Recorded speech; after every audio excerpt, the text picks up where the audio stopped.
পশ্চিমবাংলার মানুষের পাশে আছি এবং হুগলি জেলার মানুষের পাশে আছি। তাই জন্য আজকে এখানে এসেছি যাতে সবাই সাপোর্ট পায় এবং সবাই জানে যে যখন সাংসদ হয়েছি তখন শুধুমাত্র জেলাতে নয়, তাদের সাথে আমি আছি, তাদের আমি সাপোর্ট করছি। সেই জন্য আজকে এখানে আসা সব মানুষের পাশে। বাঙালিদের ওপর যেভাবে গোটা দেশ জুড়ে যেভাবে তাদের ওপর অত্যাচার চলছে, কি বলবেন একজন বাঙালি হিসাবে?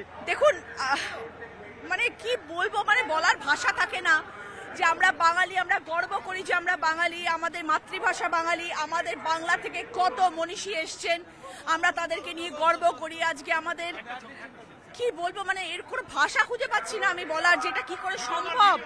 একটা মানুষকে আপনারা পশ্চিমবাংলা থেকে নিয়ে গিয়ে কাজ দিচ্ছেন, তারা বাঙালি, তারা বাংলা ভাষায় কথা বলছে এবং তাদেরকে আপনারা নিয়ে যাচ্ছেন, ধরে নিয়ে যাচ্ছেন। আমরা সবাই বাংলায় কথা বলছি, আমাদের সবাইকে ধরে নিয়ে যান। তাহলে আমিও বাংলায় কথা বলছি, আমরা সব রাজনীতির লোকজন বাংলায় কথা বলছি, আমাদের তারা। এর উত্তর কি বাংলার মানুষই দেবে?